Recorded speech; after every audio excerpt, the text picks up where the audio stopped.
गीता 18 के श्लोक नंबर 62 में भगवान स्वयं कह रहे हैं कि अर्जुन उस परमेश्वर की शरण में जा जिसकी कृपा से परम शांति व शाश्वत स्थान अर्थात सतलोक को प्राप्त होगा। वो परमेश्वर कौन है, कहाँ है, कैसा है, जानने के लिए कृपया अवश्य सुनिए जगत गुरु तत्वदर्शी संत रामपाल जी महाराज के अमृत वचन।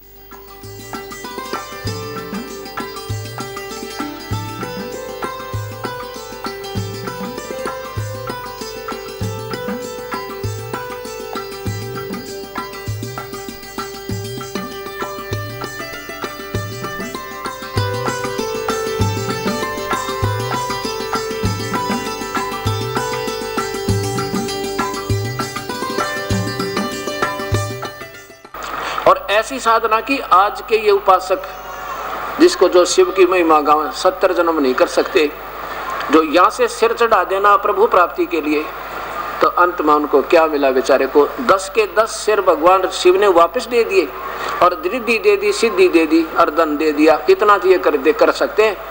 और फिर क्या बना? राक्षस बना, कुत्ते वाली मौत मरा। वो धन भी ना रहा जिसके लिए उसने सब कुछ किया था। अब ये सोचना होगा कि समाज का दोष नहीं। अब तो एक विद्यार्थी हो शिक्षक गलत पढ़ा दे तो विद्यार्थी का दोष कतई नहीं। अब ये ही रोल रावण के गुरु वाला रोल आज ये संत जन कर रहे हैं, जो कि श्री सुधांशु जी का प्रमाण आपके सामने है। इन्हीं की पुस्तक, इन्हीं के कर कमलों द्वारा लिखा हुआ। अब ये दास इसीलिए चिल्ला रहा बार बार, जैसे किसी का कोई बच्चे हैं और आगे जा रहे हैं अबोध, और आगे भयंकर दावा नल यानी सारे जंगल में आग लगी हुई है और ये भागे जा रहे हैं अबोध उसी की तरफ। इनको ये गुरु लोग भी उधरी संकेत करें, जाओ जाओ बहुत अच्छा रास्ता है। तो इनसे निर्भाग मेरे ख्याल में इस पृथ्वी पर कोई प्राणी नहीं होगा। जिनको आप नहीं पता वो कितना भयंकर, जिधर तुम इस सबको दिशा दे रहे हो, जाओ बहुत ही अच्छा है, बड़ा शीतल है, बड़ा ही आनंददायक है, और अग्नि लगी हुई आग लग रही है वहाँ पे, और हमारे शास्त्र मना करते हैं। अब शिव की भक्ति करने से, शिव को मृत्युंजय मान के, सर्वेश्वर महेश्वर अजन्मा मान के, उस रावण ने अपने गुरुदेव पर विश्वास करके तन मन धन लगा दिया, आखिर में कुत्ते वाली मौत मेरा राक्षस कहलाया। ऐसे भस्मागिरी ने भगवान शिव के सामने कैलाश पर्वत पे सिरासन पर उल्टा सिर करके नीचे सिर ऊपर ने पैर सिरासन पर 12 वर्ष तक कठिन तप किया। तो भगवान शिव ने एक दिन कहा, मांग भी बच्चा, क्या मांगता है?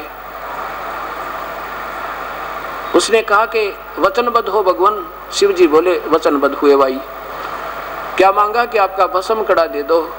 भगवान ने सोचा भी ठीक है, साधु लोग हैं कि अपने संरक्षण के लिए मांगता होगा, जंगल में रहता है, दयालु। शिव ने वो कड़ा भी दे दिया, और जब कड़ा प्राप्त हो गया तो खड़ा हो गया एकदम। वचनबद्ध होते ही खड़ा हो गया। कड़ा प्राप्त होते ही, वो भस्म कंडा प्राप्त होते ही क्या बोले भस्मागिरी के, होले होशियार शिव जी, अब तुझे खत्म करूंगा। अब बताओ, और किस लिए? कि पार्वती को पत्नी बनाऊंगा, तुझे मारूंगा। अपनी माँ पे बदनीत, ये तमोगुण के उपासक। इसलिए गीता में इनको नीच आत्मा, दुष्ट आत्मा, राक्षस स्वभाव को और मूर्ख बताया। और ये संत जन उधर अग्रसर कर रहे हैं कि वो पूजा करो जो गीता मना करती है। और फिर भगवान विष्णु ने उसको गंधत नाच नचा कर मारा, पार्वती रूप बना के। बताओ। और फिर भस्मा असुर कहलाया। ऐसे ही ब्रह्मा की साधना रजोगुण की थी। किसने? हिरण्यकशिपु ने। आपके सामने वो राक्षस कहलाया, कुत्ते वाली मौत में रहना। विश्वामित्र को बहुत अच्छा साधक माना जाता है, और उन्होंने विष्णु जी को अपना इष्ट मान कर पूजा की थी। और आखिर में क्या हुआ? अपने ही साथी वशिष्ठ मुनि के 100 बालकों की पुत्रों की हत्या कर दी, कसाई की तरह। रैम भी नहीं आया। अब तीनों गुणों की पूजा यानी अन्य देवता, तीनों गुण अन्य देवता माते हैं। अब देखिएगा, इसी से संबंधित है 7वें अध्याय का 20, 21, 22 और 23 तीन श्लोकों में फिर आगे स्पष्ट कर दिया बीच में तो काल ने अपनी बताई है कि मेरी पूजा भी व्यर्थ है। ब्रह्म तक की साधना 4 प्रकार के करते हैं। कौन कौन? जिज्ञासु जैसे अर्थार्थी, आर्त, जिज्ञासु और ज्ञानी। और ज्ञानी वो हैं जिन्हें पता लग गया और भक्ति नहीं करे, भगवान की भक्ति करनी चाहिए। तो उन्होंने, और ये भी ज्ञान हो गया कि परमात्मा की भक्ति के बिना जीवन व्यर्थ है मनुष्य का, तो उन्होंने अपनी सोच से निष्कर्ष निकाल लिया कि वेदों में एक परमात्मा का भजन करना है और दूसरी कोई देवता ब्रह्मा विष्णु महेश या अन्य पूजा नहीं करनी, ना ब्रह्म पर ब्रह्म की, और उसकी पूजा करेंगे। इसलिए वो सब त्याग के, और वेदों में क्या है कि ओम नाम का जाप है, सिमरन का। ओम नाम का जाप केवल ब्रह्म तक की साधना होने वाला लाभ है, पूर्ण ब्रह्म और पार ब्रह्म का नहीं है।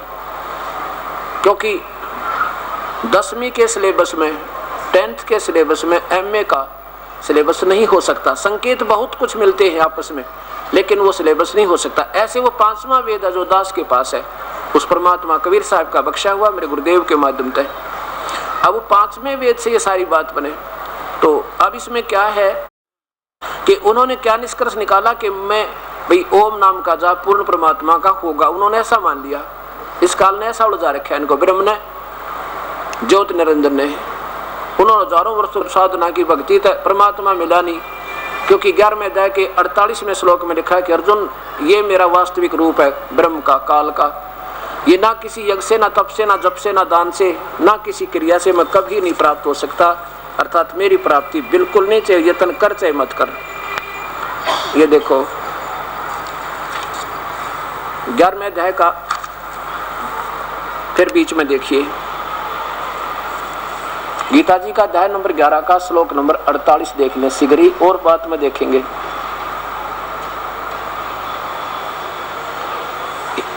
हे अर्जुन, क्योंकि जब इन्होंने विराट रूप दिखाया उसमें कहते हैं ये है मेरा वास्तविक काल रूप, मैं काल हूं, और इस मनुष्य लोक में इस प्रकार विश्व रूप वाला, यानी वास्तविक मेरा ऐसा रूप है। MM रूप, MM रूप माने जो कहते हो मेरा स्वरूप है, यू MM रूप। ये संस्कृत जानने वाले बच्चे खूब समझ सकते हैं। MM माने जो कहते हो, ये है मेरा वो रूप।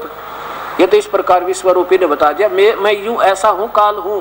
और ये न तो मैं वेदों और यज्ञों के अध्ययन से, अर्थात ये वेदों में जो वर्णित विधि है उसमें यज्ञ आदि करने का जो निर्देश है, तप जप जाप करने का, ओम नाम का, कहते इनसे मैं ना वेदों में वर्णित विधि से, ना दान से, ना यज्ञ से, ना क्रिया से, ना उग्र तपों से, और तेरे अतिरिक्त दूसरे के द्वारा नहीं देखा जा सकता हूँ।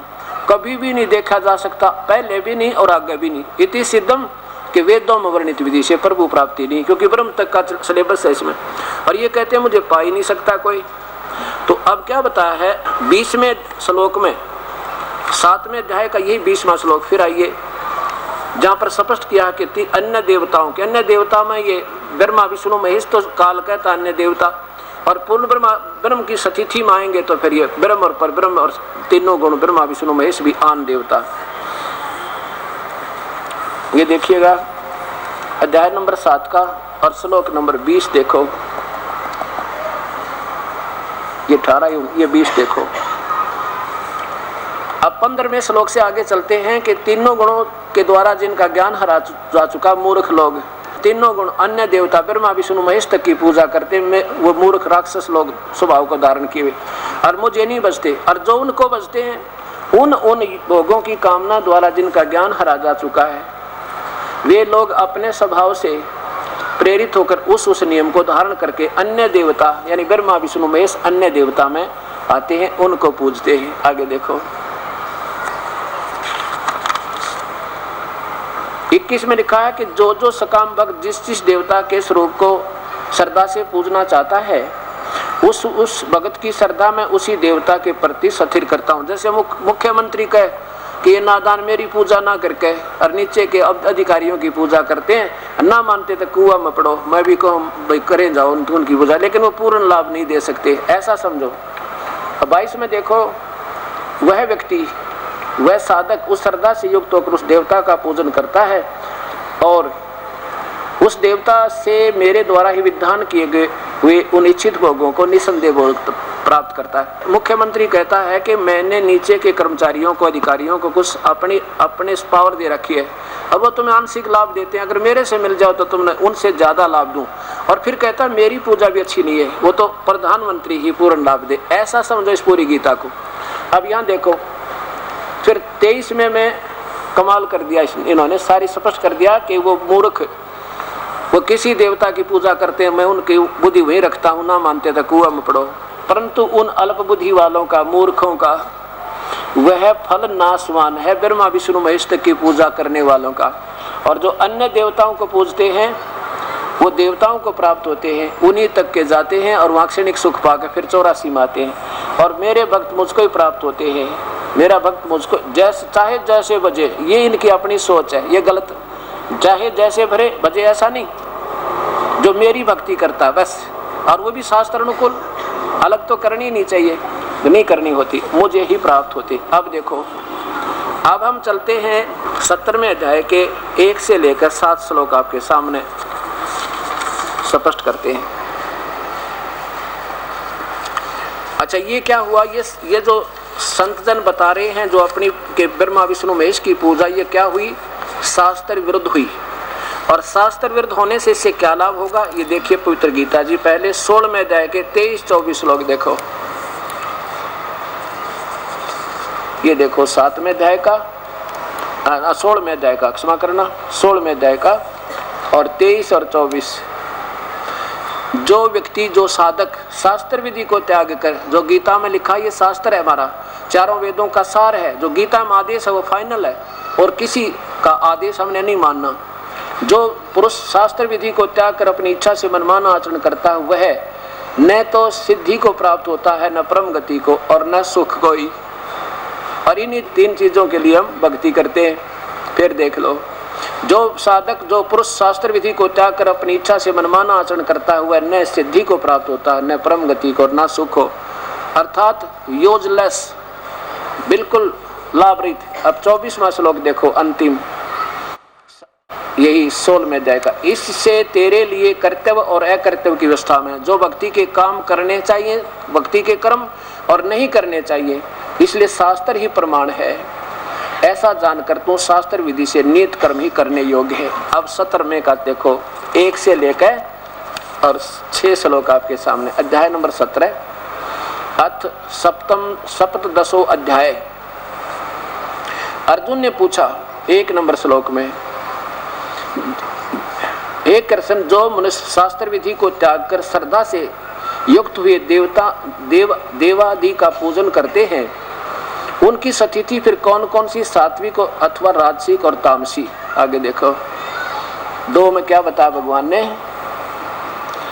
मनुष्यों की वह क्या, कौन बोल रहे हैं देखिएगा, यहाँ भगवान बोले, नीचे देखो, भगवान उवाच, श्री भगवान उवाच 2 नंबर में, मनुष्यों की वह शास्त्रीय संस्कारों से रहित, केवल स्वभाव से उत्पन्न अपनी मनमानी, आप प्रेरित श्रद्धा सात्विक और राजसिक और तथा तामस, ऐसी तामसी 3 प्रकार की ही होती है, उसी को मुझसे सुन। अब देखो क्या बताते हैं, पीछे भी जो इन देवताओं के पूजा किसी जन्म में कर रहे थे, आज भी उन्हीं में रंगे हुए हैं, ये उनका स्वभाव ज्यों का त्यों बना हुआ है। देखो अब 3 नंबर में क्या लिखा, 3 श्लोक, हे भारत, सभी मनुष्यों की श्रद्धा उनके अंतःकरण के अनुरूप होती है, जन्म जन्म का संस्कार उनमें पहले जमा होती है। वह पुरुष, यह व्यक्ति श्रद्धा में है, इसलिए जो पुरुष जैसी श्रद्धा वाला स्वयं है, वह भी स्वयं भी वैसा ही है। यानी पहले जो कोई साधना करता था किसी देवता की, तो अब भी वो ज्यों की तो उसमें आस्था है, वो आगे बुद्धि उसकी चले नहीं जब तक कोई परम संत ना मिले। अब क्या बताते हैं कि सात्विक माने जो सतो अच्छी आत्मा है। सात्विक पुरुष देवों को पूजते हैं, यानी ब्रह्मा विष्णु महेश और नीचे की यहाँ तक की और अन्य देवताओं की पूजा करते हैं। सात्विक, ये जितने भी आज ये संत हैं, ये हैं तो अच्छी आत्मा, क्योंकि अच्छे स्वभाव है इनका उद्देश्य भी ये सोचते हैं हम उद्धार करें, लेकिन ये स्वयं ही शास्त्र विरुद्ध साधना करके पाप के भागी हो रहे हैं। इनका स्वभाव है तो ये देवताओं की पूजा करेंगे, आज्ञा बुद्धि इनकी चले नहीं, गीता प्रमाण देती है। सात्विक पुरुष देवों की पूजा करते हैं। आगे देखो, राजस यक्षों की, राक्षसों की, और तामस मनुष्य हैं जो प्रेत और भूत गणों की पूजते हैं। देवता ये जो ना पितृ पूजन, वो राक्षस होते हैं। आगे देखो तामस होते हैं। 5वें में क्या लिखा है, जो मनुष्य शास्त्र विधि से रहित केवल मन कल्पित जो घोर तप को तपते हैं, ये परमात्मा अब मन माना अपनी आप मर्जी तपते हैं। आगे देखो, दंभ और अहंकार से युक्त, कामना आसक्ति और बल के अभिमान से युक्त है, शरीर रूप से सतित भूत समुदाय को और अंतःकरण में सतित मुझ परमात्मा को भी करस करने वाले यानी दुख देने वाले अज्ञानियों को असुर स्वभाव वाले जान, हे परमात्मा। फिर देखो 16वें अध्याय का ये 5वां श्लोक, जो मनुष्य शास्त्र विधि से रहित केवल मन कल्पित घोर तप को तपते हैं और दंभ और पाखंड और आकार से युक्त होकर कामना आसक्ति और बल के अभिमान से युक्त हैं, वो मुझे भी तंग करें। और अंदर में ये वैसे तो इसका भूत अग्रम माने ब्रह्मा, ये जो तीनों यहाँ बैठे हैं ना दुखी, इनको भी तंग करते हैं। काल कहता है कि मैं जो हृदय में ये काल निवास करता और सहस्रार कमल में भी इसका स्थान है, कहता मुझे भी ये दुखी करते, इनको क्या करूंगा, ये तो राक्षस स्वभाव के समझ। फिर देखो घोर तप को तपते हैं, मन माना। फिर देखो 17वें अध्याय का 5वां श्लोक, जो मनुष्य शास्त्र विधि से रहित केवल मन माना कल्पित घोर तप को तपते हैं, दम और अहंकार से युक्त कामना आसक्ति बल से अभिमान से हैं, तो वो कहते हैं वो भी राक्षस स्वभाव के समझ। अब देखना, अब ये दास आपको ये बताना चाहता है, ये देखो महापुरुष श्री सुधांशु जी महाराज, स्वर्ग की लहरें। अब ये इनके लतीफेदार एडिंग है जिनके ऊपर ये भोली आत्मा आसक्त होगी, परम पूज्य सुधांशु जी महाराज। और इनके पीछे देखना इनका जीवन चरित्र, देख सकती हैं सुधांशु जी महाराज। यहाँ देखो नीचे से 7 वर्ष की आयु में अल्प आयु में प्रभात भजन गाना आदि करते थे, यहाँ देखो। फिर 10 वर्ष की आयु में हठ योगी, हठ गीता में हठ योगी को मना किया है को, तो दुष्ट आत्मा जो हट करके इंद्रियों को रोक कर जबरदस्ती यानी मनमानी पूजा करता है, ये हठ योग माने मनमानी पूजा। हठ योगी विजेंद्र मुनि का साथ ध्यान साधना और कठिन क्रियाएं, घबराए नहीं, बाल यशपाल साधना पथ के अडिग पथिक बनकर अंतर शक्तियों को जागृत करने के किया। गुरुकुल पद्धति से शिक्षा प्राप्त की और फिर महाविद्यालय से 2 विषयों पर MA किया। फिर 20-21 वर्ष की मैं हरिद्वार में एक दर्शनार्थ नंद किशोर जी का साथ और बनखंडी साधु प्रकाशानंद का ज्ञान ध्यान सीखने का सुअवसर मिला। 22 वर्ष में विश्वविद्यालय की शिक्षा संपन्न करके भारत का भ्रमण मुनि मन उद्गन से उठा देश की स्थिति को देखकर बंटा था। देश धर्म अधर्म जाति और स्वर्ग में अमीर गरीब में अंतर फंसा हुआ था। आगे देखो, अपने जीवन में एक क्षण में मोड़ नई चेतना का जागरण शक्ति का उद्गान हुआ। आपको उत्तर काशी में हिमालय में साधना में योगी सदानंद जी का सानिध्य प्राप्त हुआ। अब देखो कहते इनके गुरु हो गए ये 5-6 तो इनके गुरु। फिर देखो स्वामी मुक्तानंद जी के सानिध्य में 25 मई 1991 में रामनवमी के पावन दिन पर विश्व जागृति मिशन की स्थापना की। अब जिस महापुरुषों की देखो, अब हठ योग फिर देख लो। सबसे पहले इनको 10 वर्ष की आयु में हठ योगी विजेंद्र मुनि का साथ तो घोर तप किया। देखो ध्यान और कठिन प्रक्रिया, घबराए नहीं, बाल पथ के साधन के पथिक अडिग पथिक बनकर अंतर शक्तियों को जगाते रहे, जागृत करते रहे। अपनी कर कमलों से देखना ये क्या लिखते हैं। अब देखिएगा 70वें अध्याय का इन्हीं महापुरुष के द्वारा टीका किया हुआ श्री मद् भगवत गीता का, और इन्हीं के कर कमलों से आपको दिखाता हूँ। और इसमें ना जाने क्या क्या जो है ना अपने तुक्के मार मुर का इतने बड़े शास्त्र 3 पार्ट करती है गीता के।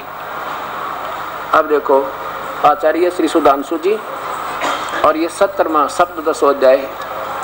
ये अपने कर कमलों से लिख भी रहे हैं और कर इसके विपरीत रहे हैं।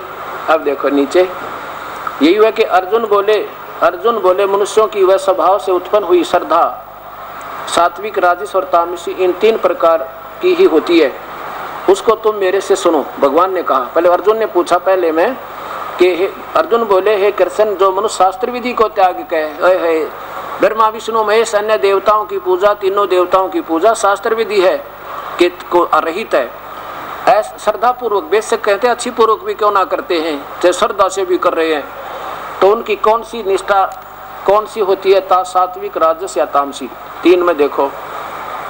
अब 5वां ही देख लो, इनके द्वारा लिखा हुआ ये 5वां देखो, 5वां और 6वां। जो मनुष्य शास्त्र विधि से रहित घोर तप तपते हैं, बता आप भी वही क्रिया कर रहे हैं, और जो दंभ और अहंकार से युक्त, अच्छी तरह युक्त, जो भोग पदार्थ आसक्त रहित, हठ से युक्त, अपने हाथ में हठ से युक्त, और आप भी हठ योगी के पास जाकर कठिन साधनाएं की, जो शरीर में सचित 5 भूतों अर्थात पंच भौतिक शरीर को तथा अंतःकरण सचित मुझ परमात्मा को भी करस करने वाले अज्ञानी को तू असुर निश्चय वाले यानी राक्षस समझो, अपने कर्मों से लिख रहे हैं और कर उसके विपरीत रहे हैं, हे परमात्मा।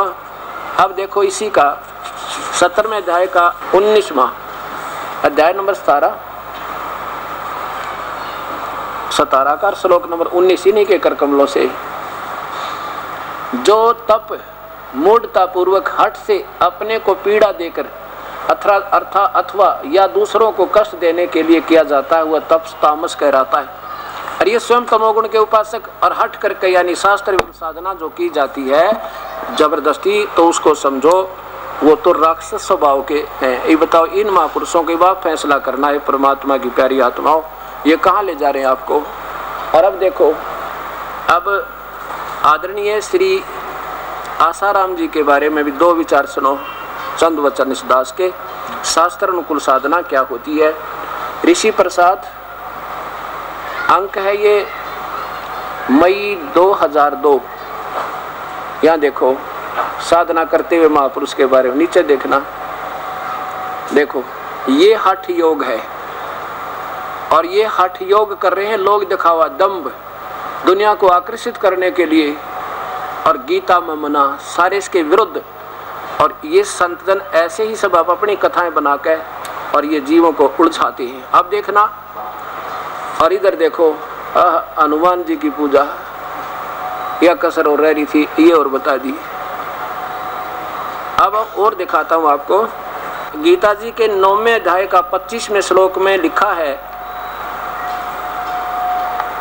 जो गीता में मना किया है वो शास्त्र उसको करता है कोई, तो शास्त्र विरुद्ध है। गीता जी में 9वें अध्याय के 25वें श्लोक में लिखा है कि जो भूतों को पूजते हैं, जो देवताओं के पूजते हैं, ब्रह्मा विष्णु, और ये खुद कृष्ण के पुजारी कम से कम हजारों की संख्या में इन महापुरुषों के वापस आए संत भगतजन, जो पुण्यात्मा जिनकी थोड़ी बुद्धि काम करने लगी। अब उन्होंने क्या बताया, ये महाराज जी क्या बताते हैं आसाराम जी के 5-6 मंत्र बोल देते हैं। कौन से? जैसे हरि ओम या ओम नमः शिवाय, ओम भगवते वासुदेव नमः, और ऐसे 4-5 बोल के, और फिर कहते हैं या ओम भूर्भुवः स्वः, ये मंत्र कर लो, और फिर कहते हैं जो जिसको पसंद है ना वो ले लो। एक बात बताओ, हम तो रोगी हैं, बीमार, और वैद्य के पास जाते हैं, और वहाँ वैद्य कहे कि ले ये गोली, उसने यूँ भी ना पता तेरे पेट में दर्द है, वो आप पे सेलेक्ट करें कि ले ये 10 गोली घेर दी, उठा के खा ले, जिनसे न अच्छी लगा वो खा लो, तो वो वैद्य हो सकता है? मेरे ख्याल में तो वैद्य नहीं, वो तो नीम हकीम है। और उसने ये पता ये कुछ नहीं, ये फरीकी है, मुफ्त का चूर्ण, वैसे ही बेमतलब का, ना इन लाभ हो ना हानि, कोई से न खाओ। और जब गोलियां सही होंगी और ऐसे वैद्य दे देगा तो उल्टी, जैसे हो किसी का पेट में लाग रहे हो, 10 खा ले अजमोला, दूना मरे। बताओ, ये काम इन महापुरुषों के, इनको संत और महर्षि की पदवी है परमात्मा। अब परमात्मा से प्रार्थना करता हूँ, परमेश्वर इन महापुरुषों को भी सद्बुद्धि दो और अपनी प्यारी आत्माओं को भी सद्बुद्धि दो, ताकि वो पहचान सकें आपको। और ये अगर महात्मा होंगे, संत होंगे, तो ये अपनी हार स्वीकार करेंगे, करनी चाहिए। संत के हार जीत नहीं होती, कहते हैं हार चले सो संत है, लाग मरे सो नीच। जो संत होता है वो सच्चाई को मान लेता है, और सच्चाई सामने हो फिर भी नहीं मानता तो फिर उसको, ये लिखा ही है तीनों गुणों के उपासक राक्षस स्वभाव के, वो तो उपद्रव किया करें, फिर वो मानना ना करते। लेकिन मानना पड़ेगा क्योंकि अब जनता सियानी है, समझदार है, बुद्धिजीवी है। कोई बालक नहीं जिसने बढ़वा लेंगे हम, तेरे दिन पे का लिया हमारे को, हमारे भूत बनवा दिए, पितर बनवा दिए। अब शास्त्र भी दुर्विध साधना करवा के क्या कहते हैं, श्राद्ध निकालो, और गीता मना करती है कि श्राद्ध मत निकालो, श्राद्ध निकालोगे तो भूत बनोगे। अब देखो, और अभी दिखाता हूं मैं ऋषि जी का, यानी ऋषि आसाराम जी के द्वारा श्राद्ध महिमा की कलम तोड़ लेखनी से। अब गीता जी के 9वें अध्याय का 25वां श्लोक आप देखिएगा, अध्याय नंबर 9 का और श्लोक नंबर 25। देवताओं के पूजने वाले देवताओं को प्राप्त होते हैं, पितरों के पूजने वाले पितर बन जाते हैं, उनके पास चले जाते हैं, और भूत पूजने वाले भूतों के पास जाते हैं, भूतों को प्राप्त होते हैं, और मेरा पूजन करने वाला मुझे ही प्राप्त होते हैं। अब देखना, भगवान तो कहता है कि श्राद्ध मत निकालो, पितर मत पूजो, और ऐसा करोगे तो तुम पितर बनोगे, भूत बन जाओगे, ब्रह्मा विष्णु महेश की पूजा करोगे, अन्य देवता की तो उन्हीं के लोक में पहुंचोगे, क्षणिक सुख पाकर फिर जन्म मृत्यु में लगे रहोगे। और अपनी भी कहता है कि मेरी भी वैसे तो अनुत्तम है, क्योंकि ये ज्ञान दे रहे हैं तो सच बता रहे हैं, मेरी भी अनुत्तमाम गति है, ब्रह्म तक की साधना भी। तो उसके लिए उस परमात्मा की भक्ति करो, संकेत दिया है कि उस भगवान की भक्ति करो। तो यहाँ पर भगवान खुद मना करते हैं, ब्रह्म के देवताओं की पूजा करने वाले वह भी मूर्ख बता दिए, और पितर श्राद्ध काटने वाले ये पितर बन जाएंगे, भूत बनेंगे। पितर एक सुपीरियर क्वालिटी के भूत होते हैं, इन तो थोड़े से ऊपर हैं, वह भी भूत यानी प्रेत हैं वह। और वो बने क्यों, कैसे, इन्हीं ऐसे महापुरुषों के द्वारा मार्गदर्शन पाकर उन्हें गलत साधना की, भूत बन गए। आपको प्रमाण देता हूं। अब ये क्या, इन्होंने क्या अटकल लड़ाई है कि बराह पुराण, मार्कंडेय पुराण, उसमें ऐसा लिखा है भूत पूजो। अरे कमाल की बात है। देखो, एक राजा का संविधान होता जैसे हमारे हिंदुस्तान का संविधान है, और इस संविधान में जो धारा लगी है कि ऐसा नहीं करना, ऐसा करना, उसको कोई तोड़ता है तो उसको, जैसे कोई लिखा है इसमें कि यदि कोई किसी की हत्या कर देगा तो उसकी 302 की धारा लगेगी और फांसी की सजा हुए। अब ये तो भगवान का यानी राजा का आदेश है। अब यह उदाहरण देना पड़ेगा कि एक व्यक्ति का गांव में एक दरोगा दोस्त था, SHO।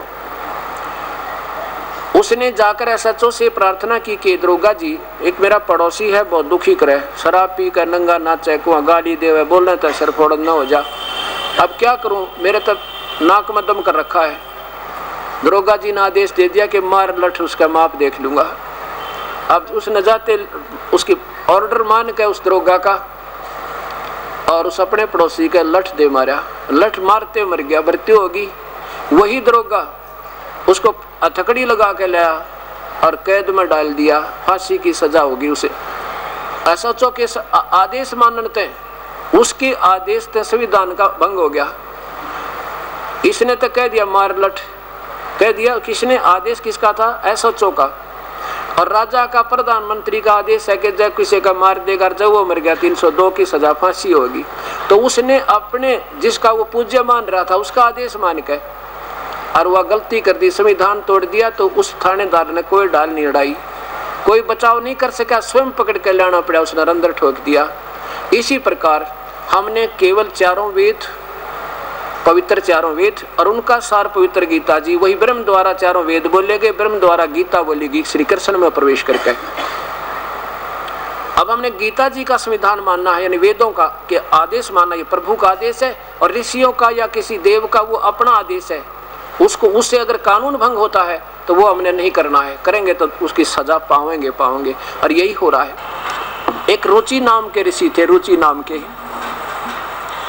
और उन्होंने वेदों को पढ़ा। वेदों में लिखा कि ब्रह्मा विष्णु महेश तीनों गुणों की पूजा मूर्ख और राक्षस लोग करें, राक्षस बन जाना उनका, और श्राद्ध श्रुद्ध नहीं निकालने चाहिए, वेद मना करें। उन्होंने चलो जितना सोचा था, एक ब्रह्म साधना पर लग गए, अपनी सोच से शास्त्रों वेदों को समझ गए। तो जब हो गया 40 वर्ष की उम्र का रुचि ऋषि, उसके पिछले 4 जो है ना पितर दिखाई दिए, 4 पितर।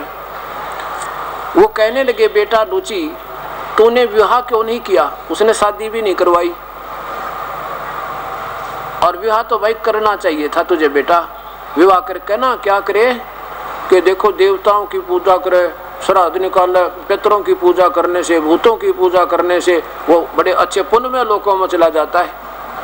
और भगवान कहे तो मूर्ख, ऐसा करना नहीं चाहिए। और वो अपने वंशज को उस गलत साधना के लिए फोर्स कर रहे हैं, दबाव दे रहे हैं, क्योंकि पहले वो गलत साधना करके आप भूत बन गए, और अब अपने पुत्र को प्रेरणावश कर रहे हैं कि तो भी ब्याह करवा, हमारे श्राद्ध निकाल। अब रुचि कहने लगा है पितर महो, वेद में तो इन श्राद्ध निकालने को मूर्खों की पूजा लिखा है, कर्मकांड को अविद्या कहा है, मूर्खता कहा है, फिर आप मुझे क्यों लगा रहे हो इसे कर्म में? और पितर भी हाँ भरते हैं, हाँ बेटा ये तो बिल्कुल सही है कि वेद में कर्म को, इस कर्म कांड को, इस कर्म को, श्राद्ध श्रुद्ध को यानी बिल्कुल अविद्या कहा है, इसमें तनिक भी मिथ्या नहीं है। फिर क्या कहते हैं, फिर भी पितर यूं कर देते हैं, पितर पुत्र दे देते हैं, पितर फलाना कर देते हैं, आप भूखे भरे बता क्या कर देते हैं ये। और क्या अब देखो वो स्वयं तो भूत बन गए, और आज आपने कोई आपके पिछले 4 दिख जा, दादा परदादा पिताजी, आपका कर्जा पट जा, और सब संविधान तोड़ कर उनकी हाँ भर लोगे, अच्छा जी आपको कैसे कर लेंगे? तो बताइए काल का चाल है, और वो हमने बिल्कुल नहीं करना, दादा दिखे चाहे परदादा दिखे भाई, अब कोई सहारा उनसे नहीं मिल सकता, ये हमारी भी भक्ति भंग हो जाएगी, और वो तो बेचारे दुखी फिर भी पाना ही पाना है, और फिर हम भी नरक में जाएंगे। अब रुचि के साथ ये बना। अब देखिए गीता प्रेस गोरखपुर से प्रकाशित ये मार्कंडेय और ब्रह्म प्राणांक कल्याण संक्षिप्त 21वें वर्ष का विशेषांक कल्याण कार्यालय गीता प्रेस गोरखपुर से प्रकाशित है। इसमें 237 पृष्ठ पे क्या लिखा है कि एक रुचि नाम का ऋषि, अब हिंट दिखाऊंगा बाद में पढ़ सकते हो, इसको मद्देनजर रखते, फिर आपको 1 मिनट में समझ जब आ जाएगी। अगर आप इसको सारा पढ़ोगे तो पिछला पढ़ते हो तो अगला भूल लेते हो। अब संत ही इसका निष्कर्ष निकाल कर दिया करते हैं। अब ये क्या लिखा है यहाँ देखो, इधर रुच्य मुनि की उत्पत्ति कथा, यहाँ देखना मार्कंडेय जी कह रहे हैं। फिर के पितर क्या बोले, यहाँ देखो पितर बोले विवाह स्वर्ग और अपवर्ग का रुचि से कहा, हेतु होने के कारण एक पुण्यमय कार्य है, उसे तूने क्यों नहीं किया? अपने पुत्र से कह रहे रुचि से। ग्रस्त पुरुष समस्त देवताओं, पितरों, ऋषियों और अतिथियों की पूजा करके पुण्यमय लोकों को प्राप्त होते हैं, और वह स्वाहा के उच्चारण से देवताओं को, शब्दा उच्चारण शब्द से पितरों को, तथा अन्न दान बलि देवादि भूत आदि से भूत आदि प्राणियों एवं अतिथियों को उनका भाग समर्पित करता है। बेटा हम ऐसा मानते हैं। यहाँ देखो, अब यहाँ ज्यादा ना लेकर ये देखिएगा बस, ये देखो ये रुचि ऋषि है, और इसको ये 4 पिछले भूत दिखाई देंगे, अपने पिताजी, दादाजी, परदादाजी, तीसरा दादाजी। अब इनसे डरता है, कह तो रहा सच्चाई क्योंकि इसने वेद पढ़ रखे। अब ये क्या कहते, नीचे देखो रुचि बोला, रुचि ने पूछा पितर महो, वेद में कर्म मार्ग को अविद्या कहा गया है, ये तो मूर्खों के काम बताया, अन्य देवता और ईश्वर श्रुद्ध निकालना, भूत पूजना, फिर क्यों आप लोग मुझे उस मार्ग में लगाते हैं? पितर बोले यह सत्य है कि कर्म को अविद्या ही कहा गया है, इसमें तनिक भी मिथ्या नहीं है, और फिर भी इतना तो निश्चित है कि उस विद्या की प्राप्ति में कर्म ही कारण है, विहित कर्म का पालन न करने से अधम मनुष्य संयम करते हैं, फलाना करते हैं। बताओ, वो थानेदार वाला आदेश दे रहे हैं अब इसको। अब ये जो जितने भी पुराणों में आदेश है ना, ये तो उस एसएचओ वाला आदेश समझना, और ऐसा करने से हमें फांसी गलेगी, जो इस गीता जी के विरुद्ध जो कर रहा है, नो डाउट। अब ये तो सिद्ध हो गया आपको। अब देखो ये श्राद्ध महिमा श्री आसाराम जी द्वारा विशेष बड़ी ठोक के लिखी है।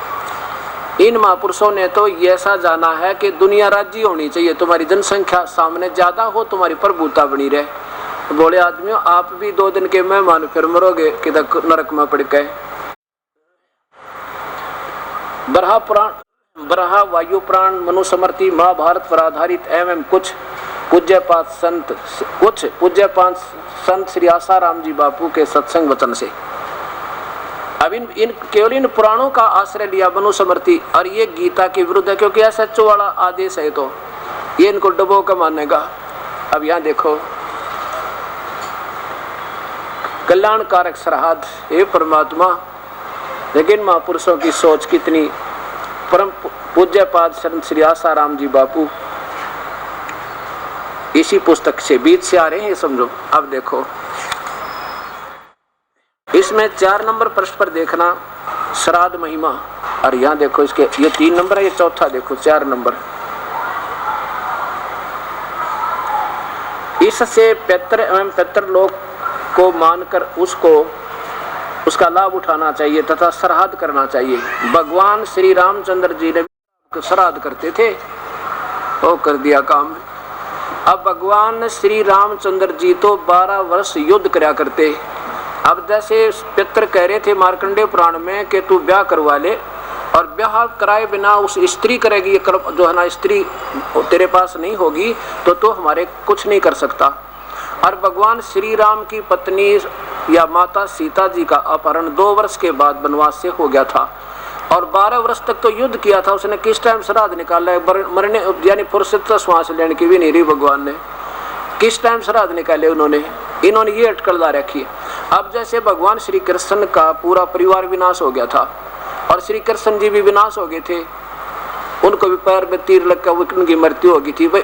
फिर भगवान श्री कृष्ण का यादों का श्राद्ध किसने निकाला, ये संत जी गए होंगे मेरे ख्याल, उनका श्राद्ध निकालन फिर बाद में कमाल करते। फिर कृष्ण जी तक गया नरक में, तो भूखा मरेगा, और उनके सारे पितर भी भूखे मर रहे होंगे अभी तक, कौन संभाले बेचारों को।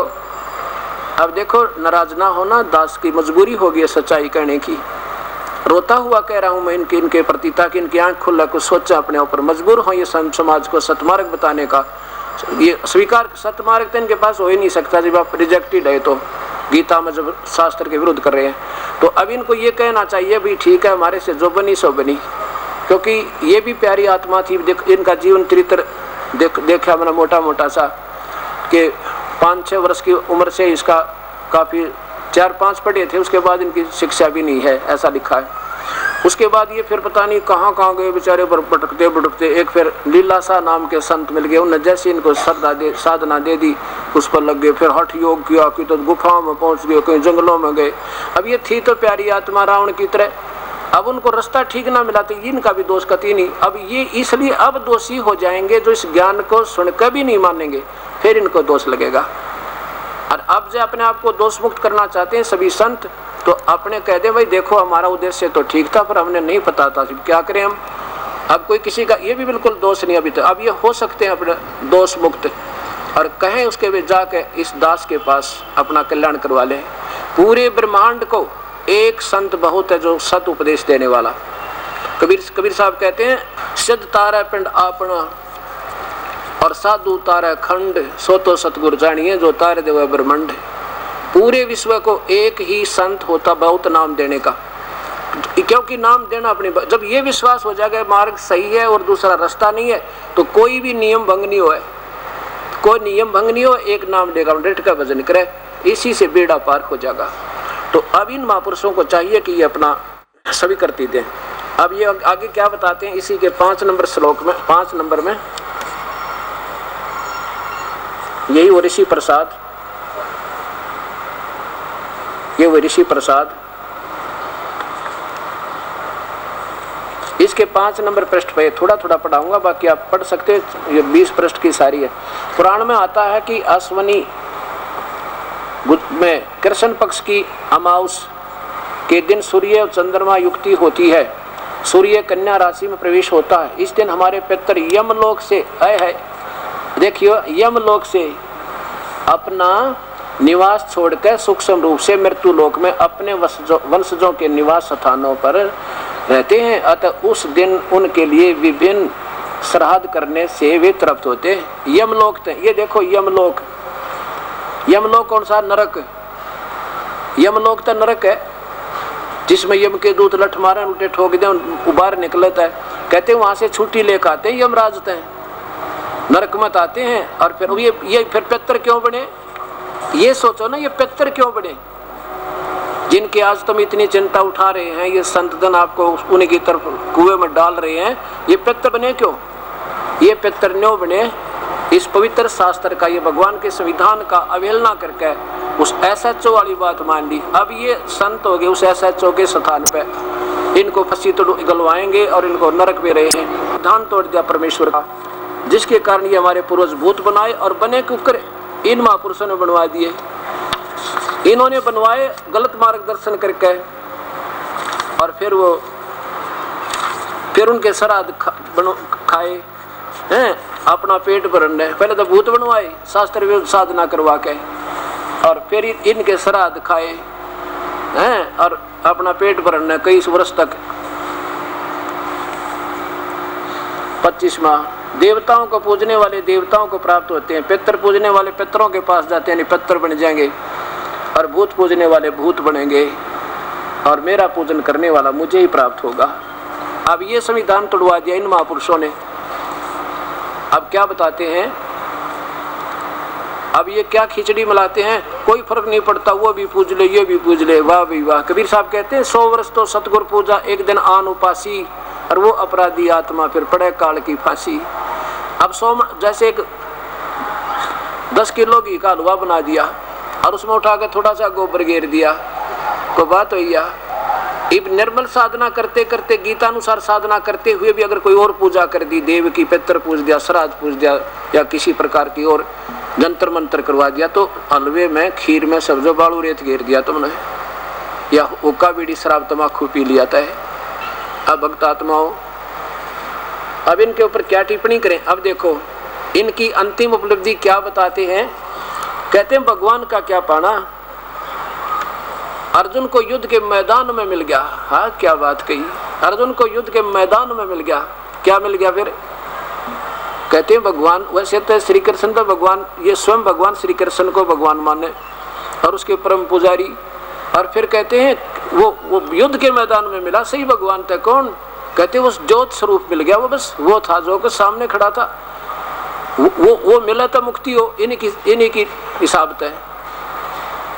अब देखो इनके तो जो मन में आई वो कह दी, क्योंकि अनजानों में भाई कोई कुछ भी कहो, जिज्ञासु को कोई कुछ भी कहो, उसको तड़फ होती है। ऋषि प्रसाद, अप्रैल 2002 की पत्रिका है ये, और इसके 2 नंबर पृष्ठ पे, इसके 2 नंबर पृष्ठ पे देखिए, ये देखो 2 नंबर पृष्ठ, ये 2 नंबर पृष्ठ, और यहाँ देखो तत्व दर्शन। क्या बात कही, तत्व दर्शन है, महापुरुष तत्व दर्शन कर रहे हैं। सामान्य और विशेष ज्ञान, यहाँ देखिए, यहाँ ऊपर आइएगा, यहाँ देख लेते हैं। इतना सरल, यहाँ देखो, परमात्मा मरने के, कोई कहता परमात्मा मरने के बाद मिलेगा, कोई कहता बैकुंठ में जाएंगे तब मिलेगा, और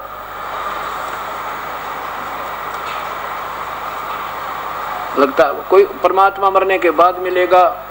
यहाँ नीचे से देखिए, यहाँ से आइए। जिस ज्ञान की मौत नहीं होती, जिस ज्ञान से जन्म नहीं होता, जिस ज्ञान का जन्म नहीं होता, वह हमारी आत्मा है और वही परमात्मा है। जब उसका ज्ञान नहीं होता तब तक लगता है कि परमात्मा मरने के बाद मिलेगा, बैकुंठ में जाएंगे तब मिलेगा, गुरु कृपा करेंगे तब मिलेगा। परंतु जब गुरु कृपा हुई तो ठीक से जान लिया, लगेगा कि उसे पाना कितना सरल है। इतना सरल कि अर्जुन को युद्ध के मैदान में मिल गया। अब दिखाता हूं आपको युद्ध के मैदान में क्या मिला।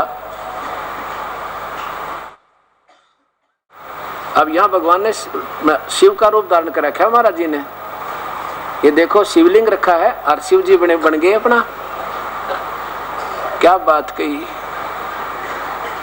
और ये देखो कितनी प्यारी आत्मा है परमात्मा। ये भोली आत्मा आशा लगाए बैठे हैं इन महापुरुषों से हमें भगवान मिलेगा। अब देखिएगा, अब पवित्र गीता जी फिर उठाइए। 11वें अध्याय को फिर लीजिए। पवित्र गीता जी के 11वें अध्याय के 32वें श्लोक से चलेंगे और आपको 48वें और पर समाप्त करेंगे। अब यहाँ देखो 11वें अध्याय में ये काल जो है ज्योत निरंजन,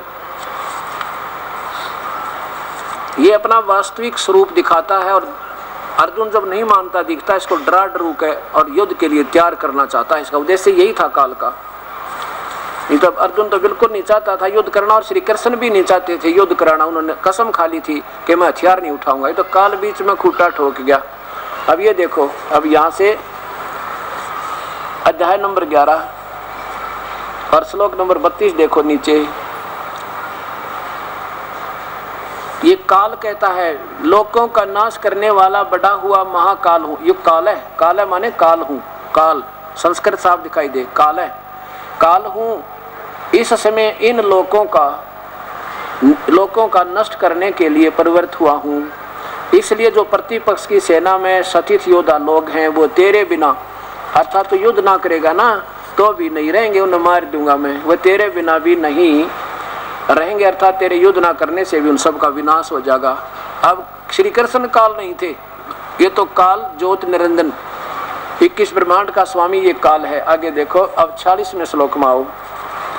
अब यहाँ भी अर्जुन आंखों देखा बता रहा है कि हे भगवान, क्योंकि ब्रह्मा विष्णु महेश केवल 4 भुजा के हैं और ज्योत निरंजन 1000 भुजा का है। मैं वैसे ही, ये वही 11वां अध्याय है, 11वां अध्याय, ये 11वां अध्याय है, श्लोक नंबर 46 देखिएगा।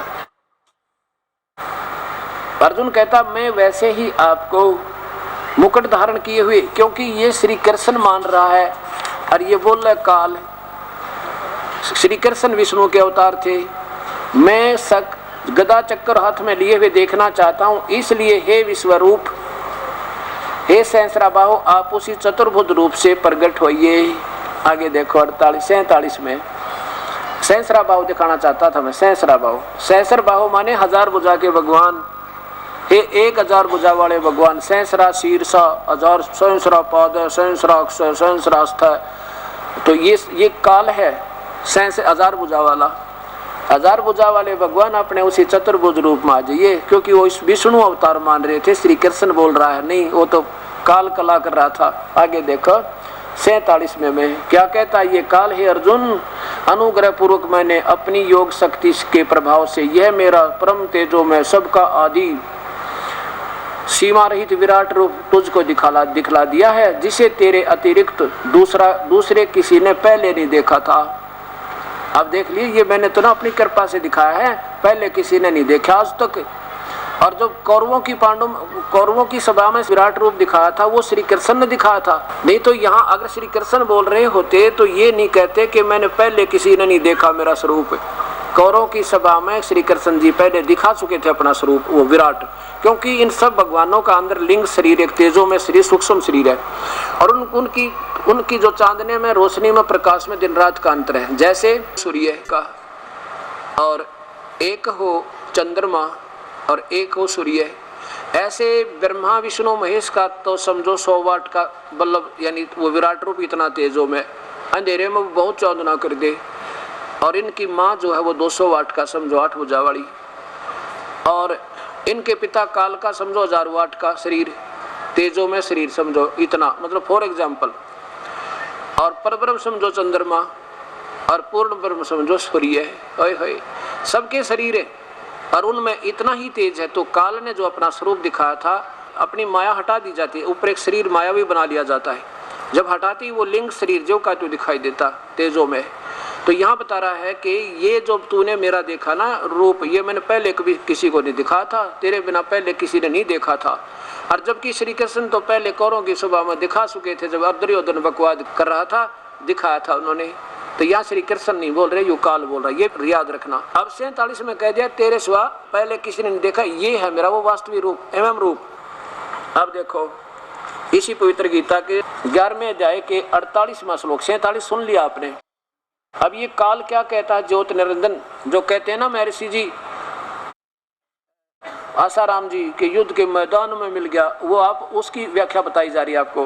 हे अर्जुन, मनुष्य लोक में इस प्रकार एवं रूप, ये है मेरा वास्तविक रूप, एवं माने यथार्थ, ज्यों का त्यों, ये है मेरा सही रूप, ये मैं मनुष्य लोक में इस प्रकार विश्व रूप वाला मैं न तो वेदों में वर्णित विधि से, न किसी यज्ञ से, न तप से, न दान से, न क्रियाओं से और न उग्र तपों से तेरे अतिरिक्त किसी द्वारा देखा जा सकता हूँ। आगे भी नहीं कोई देख सकता और पहले भी नहीं देखा।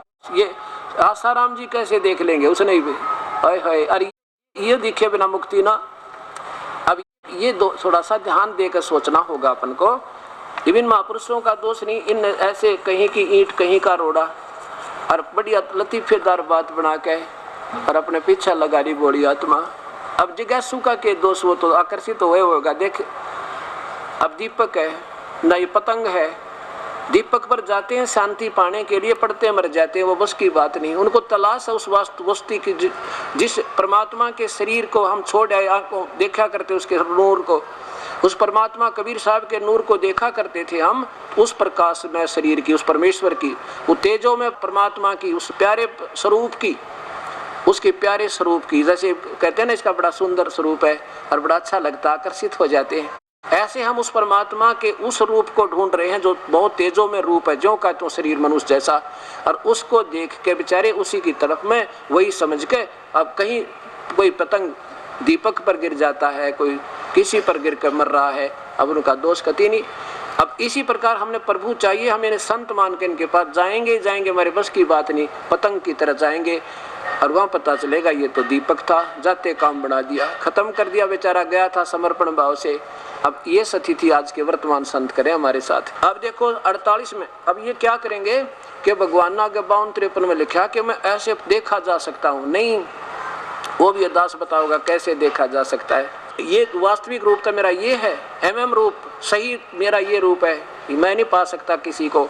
आगे क्या बताते, और वेदों वर्णित विधि से वो भी ना मिलो। अब 48 के बाद तो आपने सुन लिया पवित्र गीता जी का।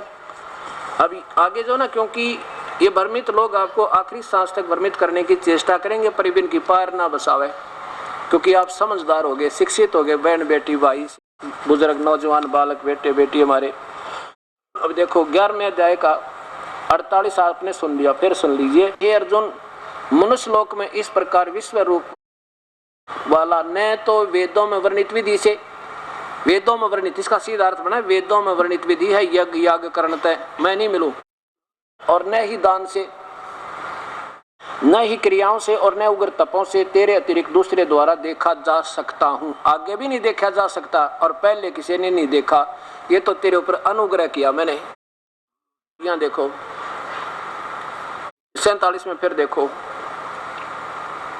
अर्जुन अनुग्रह पूर्वक मैंने कृपा करके अपनी मेर तय अपनी रजा से तुझे ये स्वरूप दिखाया है। मेरा तेजों में शरीर तेरे से पहले किसी ने नहीं देखा था और आगे भी कोई नहीं देख सकता, नहीं देखा जा सकता हूँ, मैं नहीं देखा जा सकता।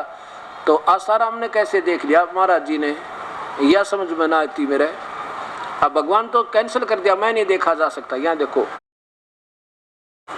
अब 49 देखो, मेरे इस प्रकार इस विकराल रूप को देखकर तुझको व्याकुलता नहीं होनी चाहिए और मूढ़ भाव को नहीं होना चाहिए।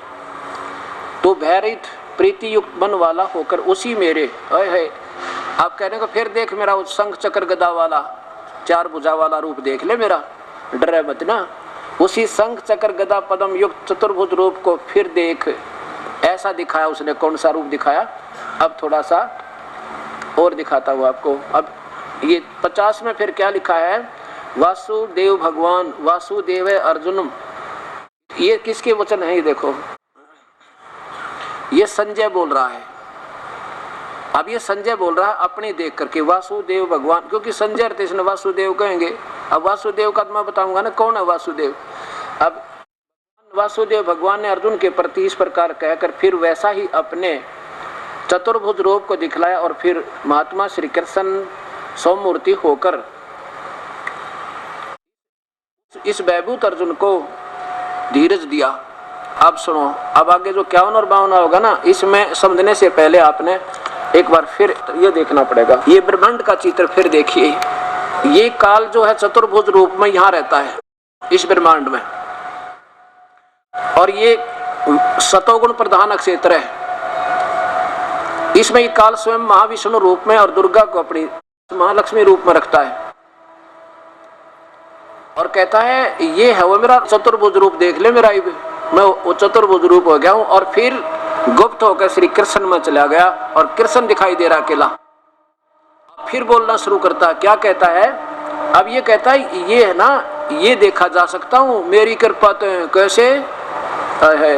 अब दिखाता हूं कि जब आपको देवी भागवत महापुराण में आपने पढ़ा और उससे पहले ये आपको फिर थोड़ा सा पढ़ाना पड़ेगा देवी भागवत महापुराण, जब ये 51 और 52 आपके समझ में आओगी, नहीं तो या फिर उलझ जाएगी बात।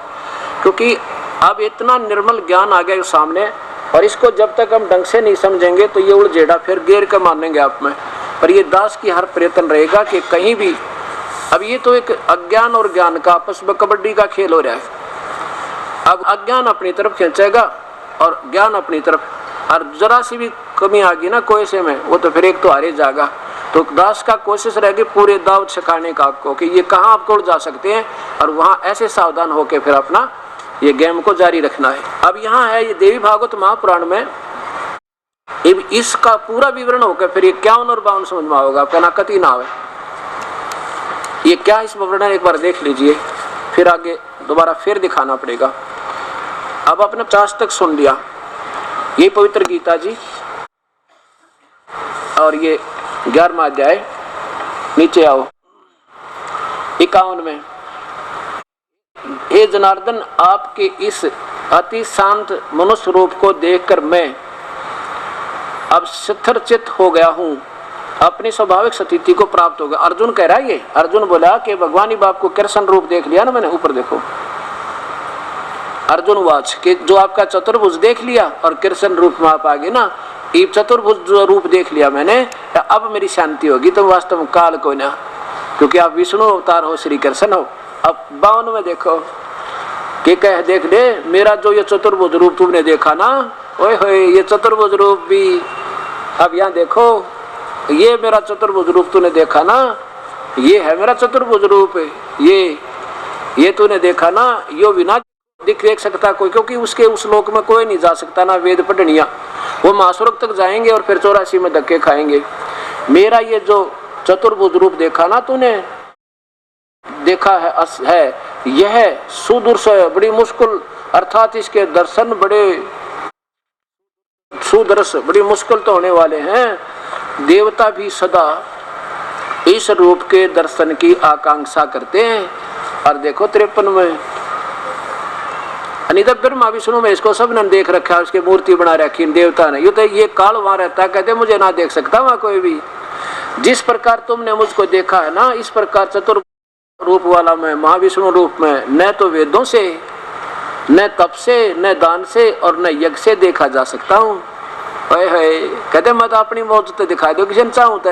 अब देखो आगे पर चमन में क्या लिखा है, परंतु अर्जुन, परंतु हे अर्जुन, अर्जुन अनन्य भक्ति के द्वारा, अनन्य भक्ति के द्वारा इस प्रकार चतुर्भुज रूप वाला मैं प्रत्यक्ष देखने के लिए, तत्व से जानने के लिए तथा प्रवेश होने के लिए, एक ही भाव नहीं, ये प्रवेशम का अर्थ कोई और होता है कि वहां मेरे जो उस पहुंचोगे ना उस प्रदेश में, वहां जो प्रवेश करोगे तो प्रवेश तथा प्रवेश करने के लिए भी शक्य हूं माने फिर आप मुझे ऐसे देख सकते हो, मेरे पास कैसे शक्य हूं। अनन्य भक्त क्या होगा, यानी जो आंख मीच के श्रद्धा पूर्वक केवल वेदों अनुसार ब्रह्म साधना करता रहेगा युगों तक, उसको फिर ये क्या बनाओगा, ब्रह्मा विष्णु महेश रूप में अपने घर जन्म देगा, अपना बेटे बनाओगा 3 और फिर इनको घुमाओगा ऊपर, और वहां महाब्रह्मा महाविष्णु महाशिव रूप में ये उनको देख सकते हैं। और कोई तरीका नहीं, वो तो अपनी रजा से कहता मैं कभी दूर तो, वो भी निकट नहीं, उस ब्रह्मलोक में प्रवेश करने के लिए वो भी मेरी रजाता है अपनी कृपा से। अनन्य भक्त को जो और उपासना वाले सपने में भी नहीं देख सकते। और वो और किसी पूजा पाजा से नहीं, वो तो मैं अपनी रजा से दिखा दूं तो दिखा दूं, एक आधे को ना तक कुआं में पड़ो, परमात्मा प्राप्ति हो नहीं सकती और मुक्ति इनकी हो नहीं सकती। तो इस प्रकार अब देवी भागवत महापुराण में क्या लिखा है कि देवी ने इन तीनों को, ब्रह्मा विष्णु महेश को पहले तो हंस में लाई, ये बेहोश पड़े थे, और फिर इन तीनों को विमान में बैठाया और विमान में बैठा के फिर इनको कहाँ घुमाया, ऊपर ब्रह्मलोक में ले गए, वहां स्वर्ग और देखा, फिर आगे पहुंचे थे ब्रह्मा और देखा, ये काल बैठा था माँ ब्रह्मा रूप में, महासावित्री रूप में या दुर्गा वहां पर, और दूसरी जगह पहुंचे तो शिव जी देखा, ये काल महाशिव रूप में बैठा, तीसरी जगह पहुंचे क्योंकि अजाजा अलग से 1 सेकंड में इनसे पहले पहुंच ले तो बहुत शक्ति तेज है इन तक, ये विमान में बैठे वो सेकंड में जाले अपनी सिद्धि तक, और फिर पहुंचे कहाँ, विष्णु के लोक में, एक और विष्णु और देखा, कहते हैं ऐसे शक्य हूँ, ऐसा मैं अपनी कृपा से दूर से दर्शन करा सकता हूँ, ना मेरी प्राप्ति तक किसी प्रकार भी किसी विधि तो नहीं हो सकती। और फिर क्या बताया भक्त ने, कहते जी हमारे गुरु जी ना आसाराम जी एक नाम और देते हैं, सो हम, सो बाहर हम अंदर, पत्र बुलाओ यो। अब ये सो हम शब्द लाए कहाँ थे, ये पूछो इनते। और ऐसे ही हंस जी महाराज और उनके दोनों पुत्र श्री बालयोगेश्वर जी उर्फ प्रेम रावत, श्री प्रेम रावत उर्फ बालयोगेश्वर जी, श्री सतपाल जी महाराज, ये भी कहते हैं सह का है बना लो, पुराणों के आधार पे, पुराणों का कोई भी विधि हमने मान्य नहीं है, पुराणों की होते एक व्यक्ति विशेष की अपनी सोच है, एक किसी देव विशेष की, और वेद और गीता ये परमात्मा की देन है, प्रभु का संविधान है, वही भक्ति करनी है। और जो कर रहे हैं ये सह है, ये नाम भी शास्त्र विरुद्ध है, और सोहम नाम तो ये दे ही नहीं सकते है, वो तो अनजान आत्मा बालक, चाहे उस पर किसी की मोर मरा ले, एसडीएम की, डीसी की भी, सीएम की भी, प्रधानमंत्री की, सबकी मार दे, और जिसने ज्ञान होगा ना, ये सी गलती कोई कर नहीं सकता, जो वास्तव में अधिकारी भी होगा तय। गरीबदास जी कहते हैं, कबीर साहब के बारे में बताते हैं, कबीर साहब ने ये बताया मेरे को, सो हम शब्द हम जग में लाए, सार शब्द हम गुप्त छुपाए,